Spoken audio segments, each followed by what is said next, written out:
Hi, everybody. This is Wendy Kleinfeld from Wendy K Consulting, and you are tuning in to Life Work Podcast. I know it's been a long minute since my last episode was released. And if you recall, it was a conversation with a divorce coach. I wanted to do something a little bit different this time. I'm going to be having a conversation with a martial arts trainer and coach. And so it's somebody whom I trained with personally as well. I have a lot of respect for him. He's got an amazing life journey and life story. And we're going to be diving into some of the things that he's learned, things like perseverance and resilience over the years of training himself and also training other people, and how he's also pivoting things during times of the pandemic and COVID-19. So hope you enjoy this and stay for more.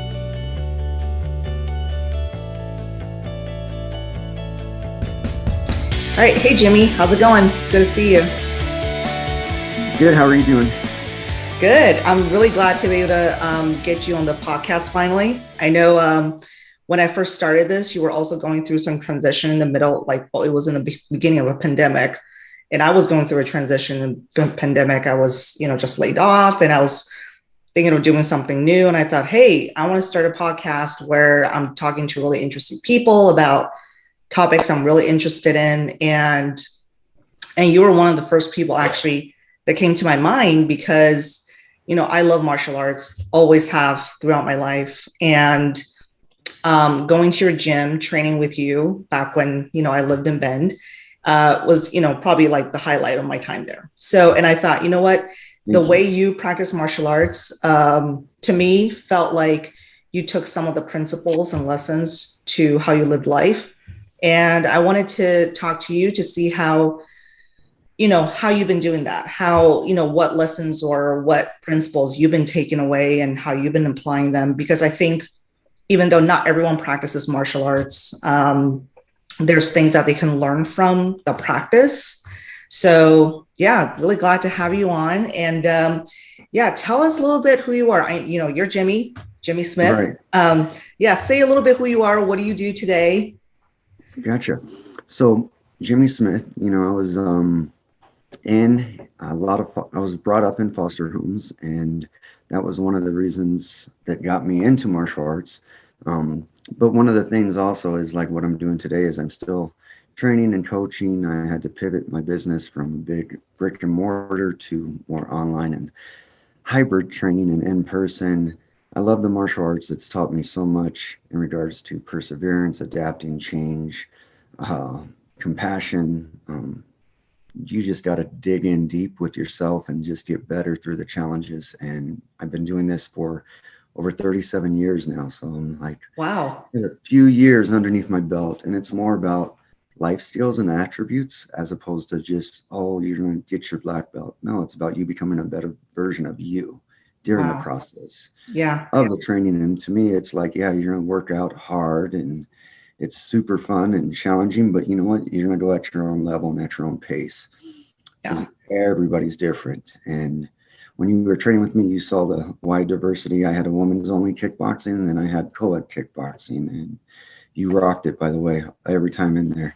And you still do better splits than I can, so I can't even get that. So, I don't know about lately, though, with the baby and all that.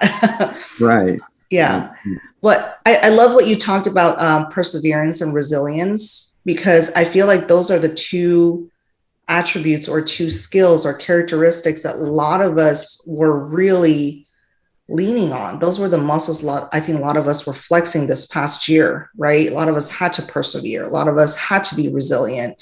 And not everyone, and the reason why I say they're muscles is that, that you practice them over time, and not everyone has like those big muscles to begin with. And so, things have been harder for some folks, and it's not that there's anything that's their fault, but that those are muscles you have to kind of keep practicing at, right?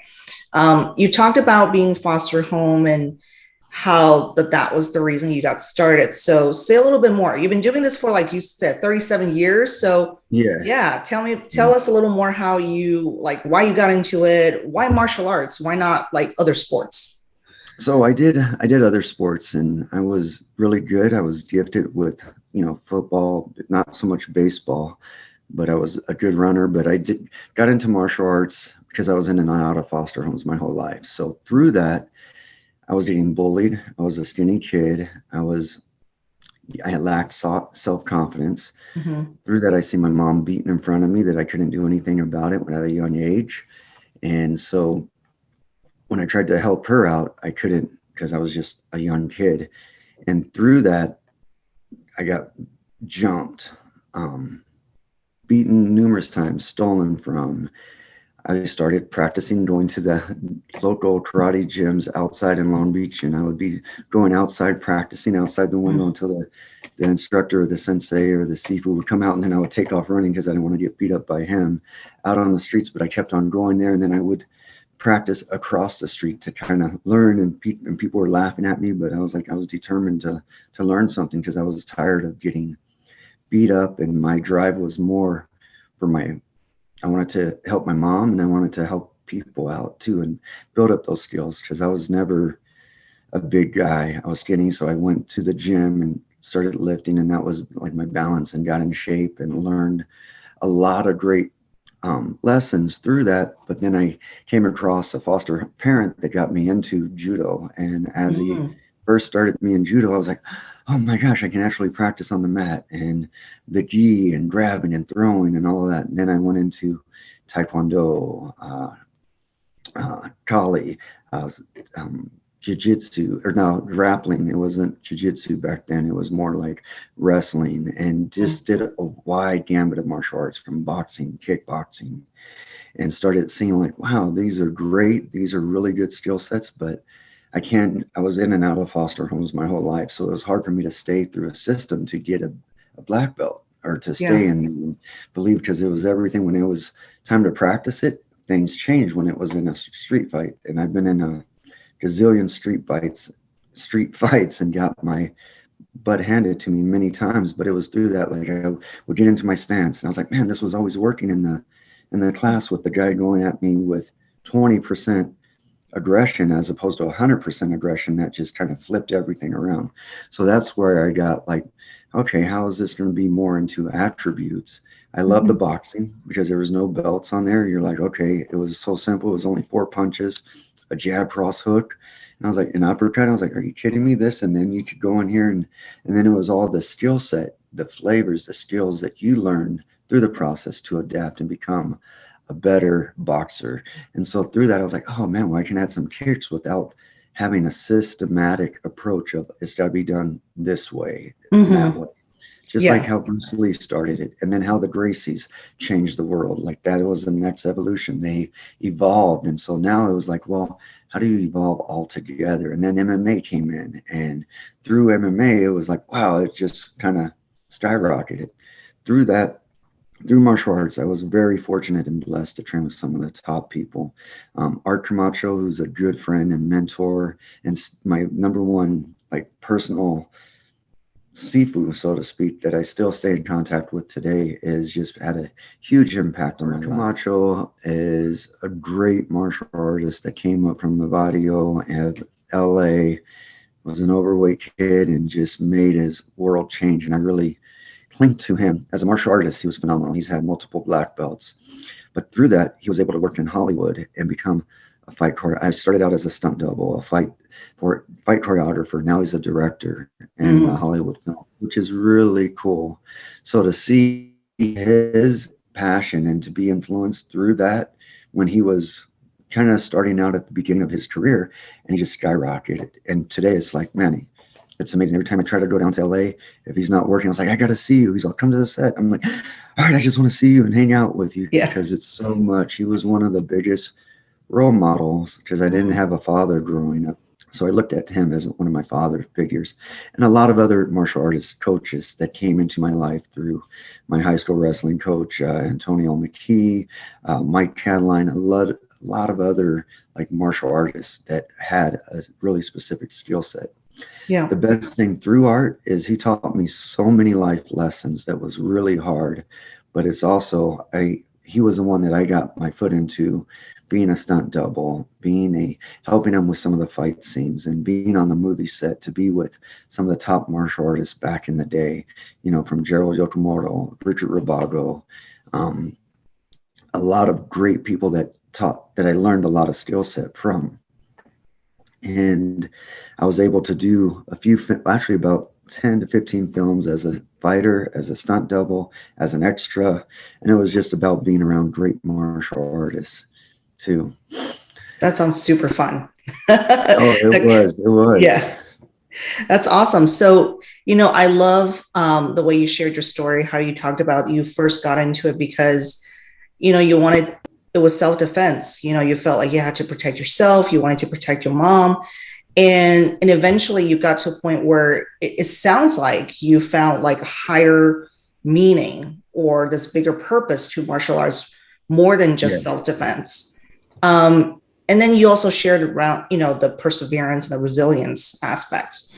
What do you think are the biggest life lessons for you today around martial arts that you not only you practice, but you also teach? So there's going to be, and this came to me, I forgot who told this to me, but every storm eventually runs out of rain. So meaning like life is tough. Life is challenging and it's not going to get easy. You just got to get better at you. So if you start imposing, like work, focusing in on yourself instead of outsourced resources, believing other people, because I was doing that. I wanted them to believe in me so I could believe in me, Mm-hmm. as opposed to the other way around. I need to believe in me so other people could. I start with me and then it can come on the outside. So through that, like adapting, changing, like I've done it. I'm living it. I've persevered. My whole life has been tough. Like I had to adapt. I was in from one foster home. I get accustomed to one family and I'm like, all right, here it is. And all of a sudden, boom, I moved. So that kind of resilience of like, all right, my ups and down, my emotional roller coaster. And it's part of life. Like, I'm married, I have 3 kids, and I'm trying to teach my kids. And it's like, you guys have no idea what it's like not to have to worry about getting jumped, getting Yeah. stabbed, getting beaten. You have a life, you have food on the table. You don't have to worry about somebody taking things away, and they have another skill set too. So through the martial arts in life, it's taught me how to adapt, overcome challenges. This COVID-19, who would have ever thought this was in here? I Yeah. had a flourishing gym. I started from my garage when I started training people, and then I moved to a 500 square foot, 1,000 square foot, 1,500, 2,000, and 3,000 was my last location. I was getting ready to expand, but then COVID hit, and it was like, no, the lives that I've changed when people come through my paths is so personal to me because man, you're trusting me and it's hard work and I'm not going to let people like, oh, Yeah. just quit on themselves because I've quit on myself and I know how I have to get off. When you're in a rut, you need to be around people that are going to be getting you and uplifting you at that time. And through this, it wasn't my doing, but yet when clients are changing in and then I had rents and gyms just going crazy, like people were closing and the pandemic and everybody's hit. And I respect that. When people lost their jobs, I could not keep on charging them out of the heart. You know what I mean? And Yeah. this is part of like the martial arts. Like my word is my word. Like I ripped up everybody's contract and I was like, you know what? We're starting over. I mean, and then I was like, oh shit, I still got to pay rent. I still got to pay my bills. And I Yeah. was like, oh, okay, well, I was always doing personal training from fitness. You cannot be a great martial artist and not be in good shape, and vice versa. A good fitness person or martial artist has to have that. So it's literally like the hand in glove. And all my instructors were always fit. Not one of them, till this day, is out of shape. And I Mm. still keep that in there. And it's from weights to calisthenics to shadow boxing to drills to lifting to functional training. And that's what I've gotten into more of that. So through that, this was a whole arsenal of all these coaches that came to me or that I went to them and I was able to learn from them. But the only difference now, I just add my flavor based on each individual because you're going to be different from training from this person. And I could never be like, okay, here, you're going to learn, you're going to get your black belt and here's all these steps that you have to do, which is great. Mhm. But to me, that was never my ordeal because it was all about you move different. Let's move this one here. And I'm able to adapt on the spot. And being from that experience to pull from art, like he's got to move this way. This guy's going here. This person's here. So you got to make these certain moves that make them look better, that work with them. And there's a good skill set that doesn't happen overnight. Same thing with exercises. When people have a bad back, bad neck, well, don't do this. Let's work around that. Focus on what you can do as opposed to what you can't do. And Yeah. that's what martial arts is all about. Like, yeah, different stages and ages, we're going to have a different skill set. Yeah, I think I that's also why I really enjoyed training with you, is because of the fact that maybe that's just like the rebel part of me, but I didn't like the structured gyms. I didn't like the structure of you got to know these things and then we'll grant you the next level. right, And I enjoyed much more your approach of, well, let's see what you could actually do and how you apply those, right? right, Because you could have the basics down, but just knowing the moves doesn't mean that um, I guess it's like the whole is greater than the sum of the parts, right? Like you could have all the moves individually and just knowing them is not enough. You got to know how to put them together. And I remember to this day, I still remember one of the hardest things you made us do was it was only like barely a minute or a 3 minute round where you put on like all these oh, pads and you'll come at us. And then you said the goal is for us to just stay standing, right.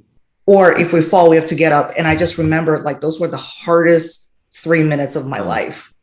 And that's where like those skills that you teach us, it's like, oh my gosh, like when it matters, I don't right, remember them, or they're just so hard because I'm struggling with, like you said, the fitness part and also the skill sets part. So I really like how you're talking about, like it's really more about, yeah, you might know X, Y, Z, but you know actually how to use them. right. And when you're in an encounter, and that's the number one thing, is your adrenaline's going to go from 0 to 100 miles an hour. It's going to go back and forth. So you have to know yourself. You have to learn. The challenge is always within yourself. You have to learn how to adapt. And how do you get better? By pushing you through the limits safely, but not hurting you, but also Mm-hmm. calling you out to make it like this is going to be the grind. Now you transfer that into your work. Man, I got this board meeting. This guy's whatever this quote, or he's not going in here. So now you're like, you know what? If I can go in here at this level of 3 minutes, I could deal with this guy because I don't have to worry about getting punched or moving and all this. It's just a mental, but look at the mental strength that you got through that. It was hard on everybody, not one person. And it was like, I call it the gauntlet. So one person's in the middle and everybody Yeah. comes at you at different stages. And you're like, oh my gosh, well, welcome to organized chaos. Yeah. Welcome to life. Once you get like what this is a new chaos that we're in right now. Now we're like, oh, how do I got to adapt and move? Like through all of this stuff, I've never stopped serving people from my heart. I know in my heart, and it's a lot more personal, especially when I'm training women in self-defense. Like, because Yeah. my mom, I can really help, and I've helped thousands of people through that, the self-defense, through martial arts, through kickboxing, through fitness, and it's so cool to be a part of their story. So I tell people I'm a bridge, and I'm also a shortcut. So I'm a bridge from point A to point B. Here's the shortcut is me in between. So it's how you use me forever, however long, every forever, however long a season or your reason. But I know when you come through my bridge, it's going to be the best darn thing that I can do to help serve you at your skill, as opposed to somebody else like, oh, okay, you got to do this. And I don't know, it's my way or it's the highway. No, I'm constantly adapting with my clients I'm still training kids, I'm still training women, I'm still training men. um, and that's really fun because they bring my skill to serve them. Like he moves different here, I gotta go here. And then when I had classes of 40 to 50 people into a class and we kept that pace at all skill levels going, it was challenging. But now I'm pinpointing on you. Oh, all my attention and focus is on you. So how can you not get better Yeah. if you don't do the work? You know what I mean? And you've always done the work, and that's what was like. it was a good community. You've seen people come in and go and like, oh yeah, they give a first month and like, oh, it's really hard. Well, welcome. Yes, we're not going to lallydab. We're here to work out. Let's work out. You can talk afterwards. It's not tea time. It's workout time. Yeah, I love that. I also really enjoy your analogy of, being a bridge. So, along the lines of like you being the bridge, you're adapting to people and you're adapted to your business, right? With the COVID-19 and the pandemic. Share a little bit, what do you do today? Because you don't have a physical gym anymore, but you're still active in training. Yes. So how are you doing this today? So I am doing what I call is like a hybrid. I do in person, very limited in person because it's only me. I don't have to hire coaches. So what I do is I do in-person training out of my house or online through Zoom, or I also have my own custom app that I train clients remotely all over the world now, which is really cool because I've never thought I would ever do that and understand that. And I had to learn, and I went and got certified to become an online certified trainer, which was really cool because I hate going back to school, but yet I Mm, did it and I passed, and I had to go with the changes. So I serve people from if they have stressful jobs, if they're looking to get in shape, lose weight, build confidence, if they have a home gym or if they have a gym, or if they want to learn kickboxing, self-defense. Well, this is one program that's all dialed in. When I had the gym, I had to separate it. But mhm. now you get all of me with everything that I have. I got a nutritionist that helps with all the meal plans. So I got somebody way better than me that can help serve my clients to reach their goals. And everybody's so different.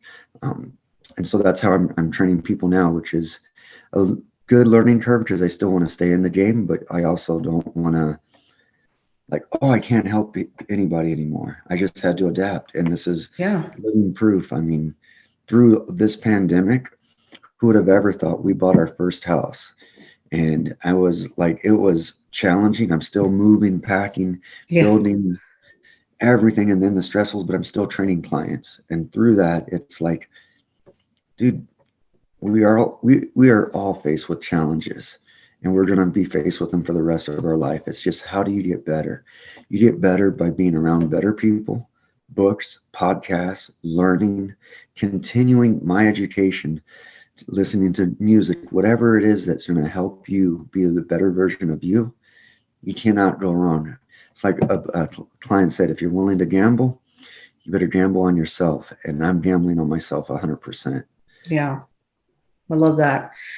So if you said something interesting, like, because you used to have that in-person training, and I found that really valuable. And then you also said that now you get to work with people like internationally too, which Yeah. you couldn't have done before, right? With brick and mortar gym. So if people want to get in touch with you, if they're curious about how they can learn martial arts remotely or just get in better shape or whatever their goals are, and they are curious about you, how can they reach out? So they can go to my website. It's smithma.com, smithma.com. Reach through, see the videos. There's a contact us page right there, and you could see when I had the gym. And then from there, I can kind of reach out more remotely. And then there's an application if they want to train with me. There's a pre-screening that it helps me, helps them. And you can go to this. If they want to just go straight into the application, it's tiny.cc/Smith, SMITH, hyphen application, APPLICATION. And they can just go there, fill that out directly, and I will reach out to them and see if we're a good fit. Awesome. If not, I will direct them to other people too, because I can't serve everybody, but yet Yeah. I know where my expertise is. Yeah. So, I love that humility in your practice too. So that's awesome that you kind of just call that out too. Yeah. And like you said, I think it's amazing how you've turned your business around in like such a short time. Like you built your practice over the years, and I've seen your gym grow over the years oh, too, when I first started, and then right, to where it was last. So the fact that you turn around, you put it online, and now you're serving people in a very different way and still keeping true to kind of what you believe in. And you also bought a home. So that's a really right, big right. deal, really big transition. So in many ways, I would say congratulations. And Thank you. and also for people watching or listening, the red was unplanned. We did not, share notes on what to Yeah. wear. But I think it's also auspicious because today is the Lunar New Year. And I wanted to wear red because that's just our color, especially in the Chinese culture and many other, East Asian cultures too.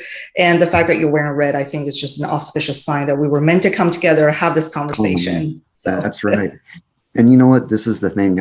Through one of my logos, I wanted to share this too, is because I had a client that actually built this. I had traditionally the yin and yang symbols of life, and which is great. But now this is what she ended up building for me, and this was on my logos. So these were hands of destruction at one point. Now these are hands of construction to build people up through this. So we all need each other to lift each other up. And Wendy, I appreciate you more than you can imagine. And it was cool training with you and your husband when you guys came down. It was awesome. yeah, And that was so can't fun. wait for to see the little baby too. That's Yeah, for sure. Well, thank you so much, Jimmy. Folks, the information to get in touch with Jimmy is below on the screen. If you have questions for me or if you want to check out what I'm about, my information is below as well. And as always, thank you for tuning in. And this was Life Word Podcast. And thank you, Jimmy. And I'll see you all later.